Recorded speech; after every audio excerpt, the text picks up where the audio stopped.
If you're a mom, you know people like this and you have kind of felt the wrath. If you're a working mom, you have two goals: to be the best mom that you can be and to be the best at work that you can be. Many moms, young and old, who do not work and only take care of their children for their work sometimes just don't understand the ambition that working moms have. Now, I say sometimes because I know moms who stay at home but are also so supportive of my decision to have a career as well. You're very supportive. These people are very supportive, but they just don't want that for themselves, and your goals don't align. And that's okay. Maybe you met someone who doesn't want children at all, and they think that their career is more important than having a family, and that's okay. But these are not your supporters or your cheerleaders. They're likely your haters, and they see their way as the best way and the only way.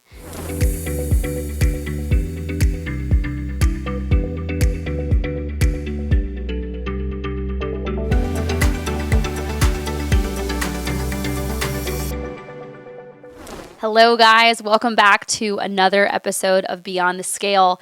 Today, we are talking about silencing the haters and the 5 Ds of self-sabotage and sharing information with the wrong people. I once read that you can turn off or turn up or down the microphone for certain people in certain situations in life. So you control who you share information with. And when your environment changes, your social circle often changes as well. So over time, I have found that the old things that used to bring me joy no longer bring me joy. And I've outgrown certain people and certain places that used to bring me joy in my life. And I have been forced to turn down the microphone or turn down the volume around certain people. And over the years in building my businesses and becoming a mom, I have learned that there are 3 types of people in your life that you are closest to or in your social circle. And that is, number 1, people who are your biggest cheerleaders. Number 2, people who do not support you or understand what you're doing. And number 3, people who are growing with or alongside you. So let's start by talking about number 1. And when it comes to people who are your cheerleaders and supportive people, they see that you are changing, and likely both professionally and personally, things are happening differently for you than they were before. They're happy for you. They're cheering you on. They're rewarding you as these things happen. They likely know where you came from. They see how hard you're working, and they're proud of the person that you are working to become.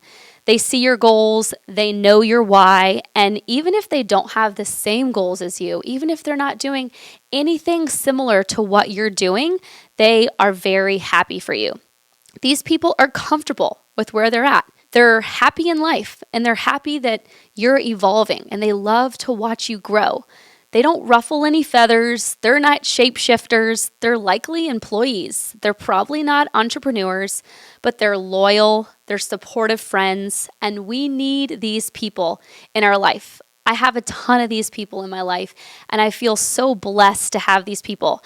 I actually have a friend, a great friend that I go to Fit Body Boot Camp with at 6:15 sometimes, and we go to boot camp, and then we have a little coffee date afterwards. She's also my next door neighbor. She lives up the street, and she is one of these friends. She's one of my biggest cheerleaders, and she often says, "I'm so happy for you. I'm so happy that you are doing what you want to do. You're doing what you love." And she's also there for me in times where maybe I'm questioning an opportunity that I have been given in life, or I'm questioning a decision that I need to make. And she kind of just helps me navigate through that. And again, she's not doing anything similar to what I'm doing. She doesn't have the same kind of goals. Her career is very different. She isn't a mom yet, so her life looks very different than mine. However, she is cheering me on along my journey. And so we need these cheerleaders in our life. And I guarantee that you have a lot of those cheerleaders in your life. Just make sure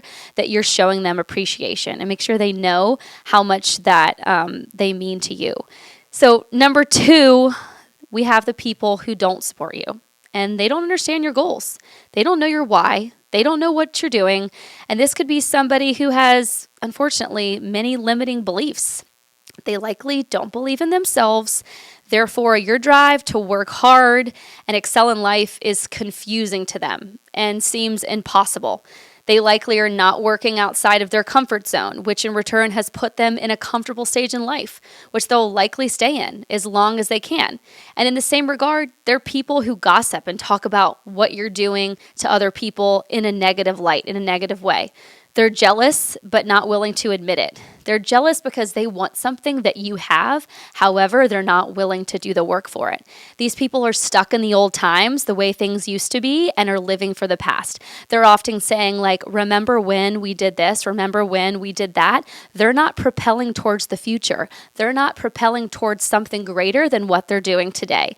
And sometimes, unfortunately, these people can show up as a family member. And we love our family, and we want our family to support our dreams and our goals and our why, but sometimes they just don't know how. And that can be very difficult. These people cannot help themselves sometimes, just the way they are. It's just the way they feel. It's not always their intention to come off as unsupportive. Therefore, you must know how to act, and you must know what information to and not to share with these people. If you're anything like me, you love to overshare, and sometimes I just overshare with the wrong people.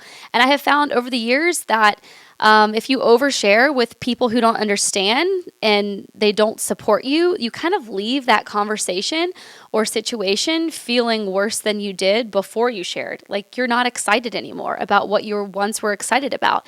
And that can be a very discouraging feeling. If you're a mom, you know people like this and you have kind of felt the wrath. If you're a working mom, you have two goals: to be the best mom that you can be and to be the best at work that you can be. Many moms, young and old, who do not work and only take care of their children for their work sometimes just don't understand the ambition that working moms have. Now, I say sometimes because I know moms who stay at home but are also so supportive of my decision to have a career as well. You're very supportive. These people are very supportive, but they just don't want that for themselves, and your goals don't align. And that's okay. Maybe you met someone who doesn't want children at all, and they think that their career is more important than having a family, and that's okay. But these are not your supporters or your cheerleaders. They're likely your haters, and they see their way as the best way and the only way. And we need to turn down the volume for these people, because if you overshare the wrong information, like I said, you're not going to leave that conversation feeling good. You're not going to feel even more motivated to go out and tackle those goals. So just be very selective with sharing information with those kinds of people. And number 3 is my absolute favorite kind of person to have in your social circle, in your friend group. And that's finally the people that are growing with you. They support you. They have goals of their own. They cheer you on. They do not get jealous if you are ahead of them. They like seeing others win. And by surrounding yourself with these people, you are winning in life. These people raise your internal thermostat. So if you're at a 75, these people are going to help you get to an 80 and make sure that you don't go back down to 75 or you go down to 70, okay? These people are hard to find, especially if you're in the beginning or middle stage of your growth, of your journey. So you often hear the saying that it's lonely at the top, and actually that's false. It's lonely in the middle. It's lonely when you're making changes and you're trying so hard to be a new person, but you're not there yet. And oftentimes you can feel like you're alone. And sometimes when you spend too much time in that uncomfortable zone and you feel like you're really alone in this journey, that's when many people give up. They're not willing to stay uncomfortable for one more day, and so they give up on themselves. They give up those goals. And I promise if you can just do the work and just know that where you're going to go is better than where you are today, I promise it's going to be worth it. Like stay in that uncomfortable zone. And so that's why it's important to have these kind of people in your life that are growing with you, that are evolving with you. And again, not in the same areas. Like they might not have the same professional goals or career goals. However, they are doing something great. And when you're having a moment where you feel like giving up, these people are going to say, no, look how far you've come. You have to keep going because the person that you want to be is not the person that you are today, and I'm going to help you get there. So build those relationships with those people and harvest them. Really nourish those relationships so that you can make sure that those people get you out of those uncomfortable zones when you are there. So I know that was a lot of information about those 3 different kinds of people. So I just want to do a quick recap for you. So you have, people that are your biggest cheerleaders. You have people that do not support you or understand your goals. And then you have people who are growing with and alongside you. When you let people in your life that don't benefit you, it causes distraction. Imagine working with somebody every day that distracts you from doing your job. Over time, you start to resent that person and realize that you aren't getting where you need to be. You're not getting what you need to do because you have these distractions. Maybe you're missing a deadline or your overall productivity just isn't there.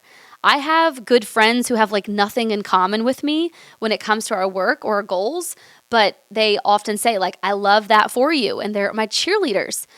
There's another component to turning your microphone down, and it is deciding how to spend your time. So not only do you need to decide the people that you're spending your time with, but how are you spending the time with those people? What are you actually doing? So here's another story for you. My parents recently were at a Virginia Tech Hokies football, go Hokies. They were at a Hokies football game, and they often tailgate with the same group of people before the games.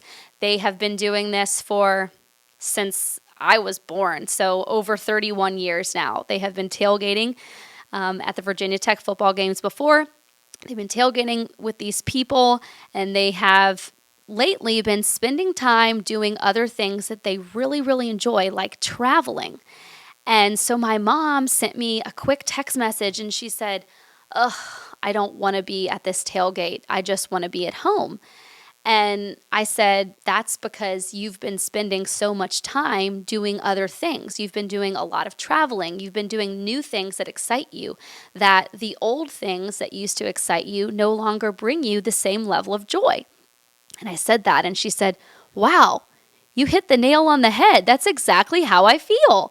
And I said, "That's okay. You still enjoy hanging out with those people. You're still friends with them, but maybe let's not go to every football game. Let's not go to every tailgate if that's no longer bringing you the same level of joy.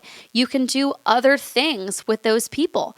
Same goes for me. Back in the day, I like to go on bars. I like to go to bars on Saturday night. A lot of people did. We'd go out to dinner with our friends, go out to bars, stay out till 2 o'clock in the morning. You better bet I'm not doing that anymore with a 4-year-old and a 1-year-old.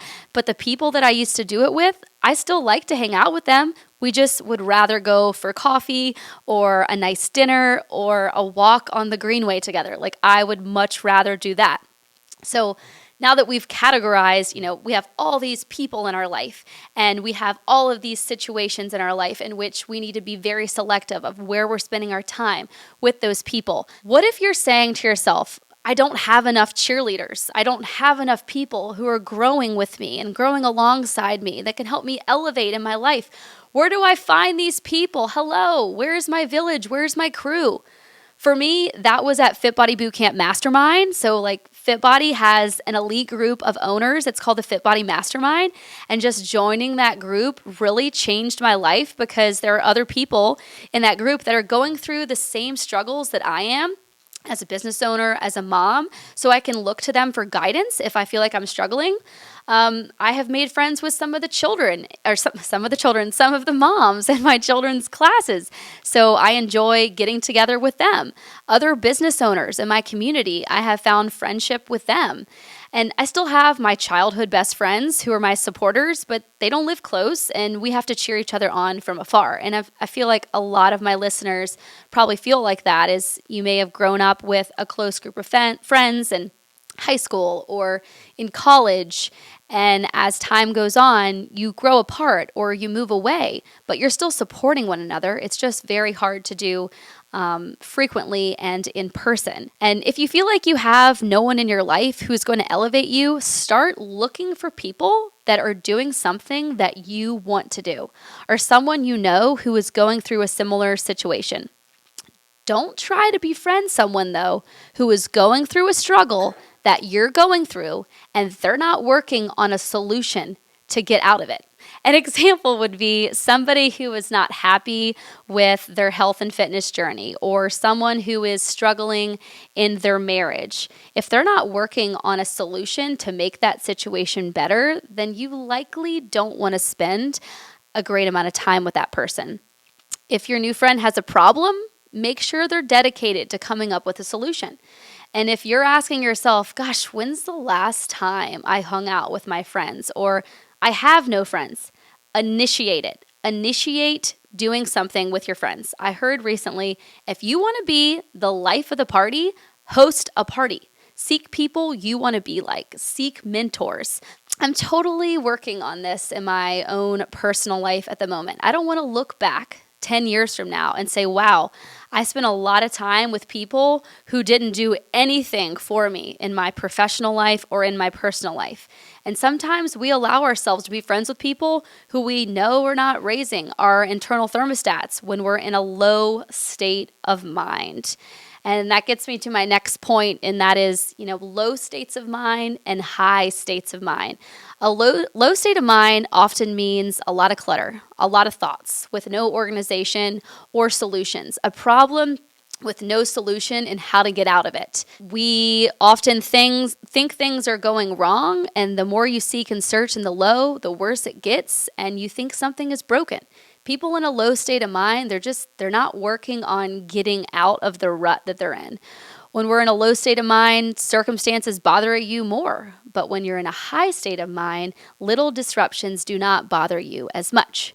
So let me ask you something.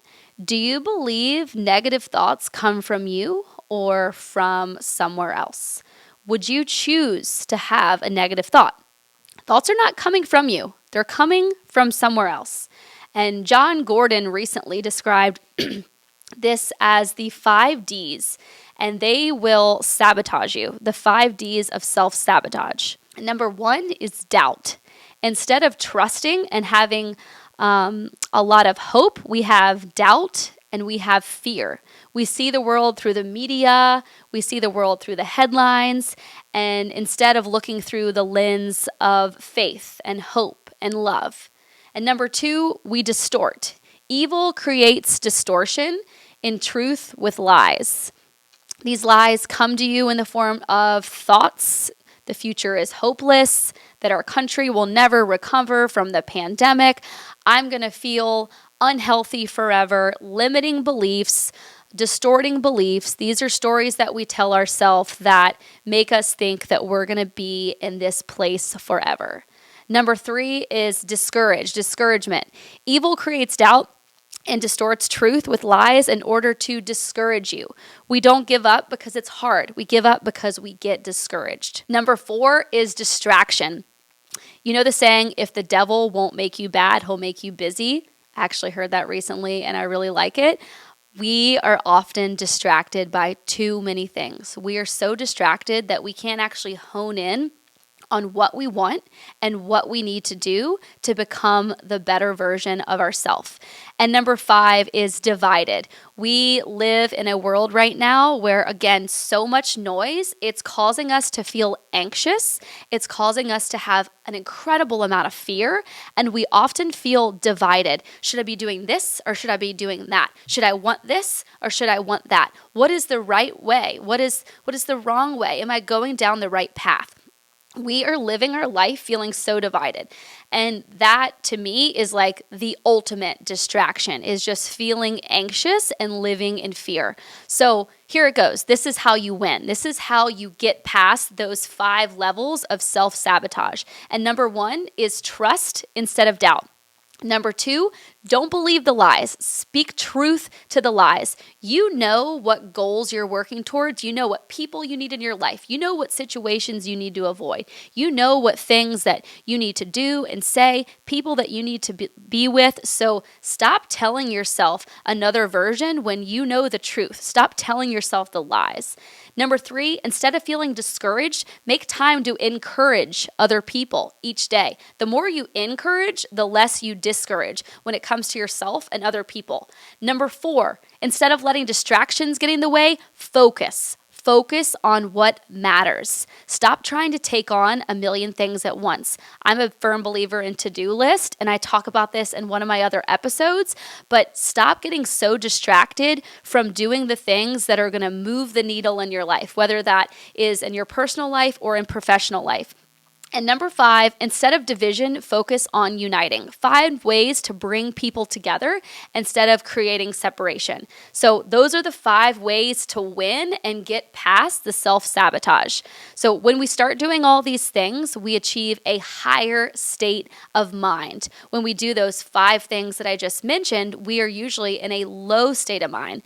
So tying it all back together, when you spend time with the haters and you spend time in a low state of mind, you tend to stay there a long time, maybe even forever. I hear the phrase, it's separation season, a lot. Truthfully, I don't think there is a season. I think that we're always given an opportunity to separate ourselves from the person that we once were and the person that we want to be. And if you're so focused on that, no haters are going to bring you down. Nobody is going to get inside your mind and prevent you to getting into that high state of mind and that next level of that person that you want to be. What kind of people do you want to attract? What kind of situations do you want to be in? And if you're not there today, what kind of steps can we take to getting you there? And I'm not saying that you're going to go from hanging out with a bunch of people who is discouraging you and that have limiting to beliefs to hanging out with people that only have a high state of mind, top performers, no limiting beliefs. They love living life in the uncomfortable zone, and they're working on their goals. Like, you're not going to go from point A to point Z overnight, but what steps can we take to get you to that next level? Guys, I know that was like so much, and I'm so fired up about this episode because I truly believe that I have been living in this season for the last 2 years. And I'm finally at a point where I'm comfortable to say, I'm not oversharing information with these people anymore. I'm not spending a great amount of time with these people anymore that don't support me, that aren't helping me get to the best version of myself. And if there is anything that I'm laser focused on right now, it is making sure that the person that I am today is better than the person I was yesterday, and so on. In my professional life, in my life as a mom, in my role as a wife, like, there are so many things that I'm focusing on being better at that I just don't have time for the haters anymore. And so I hope that resonates with some of you. If you got value from this episode, please make sure to subscribe to the Beyond the Scale channel, like this episode, share with all your friends, and I look forward to connecting with you again soon.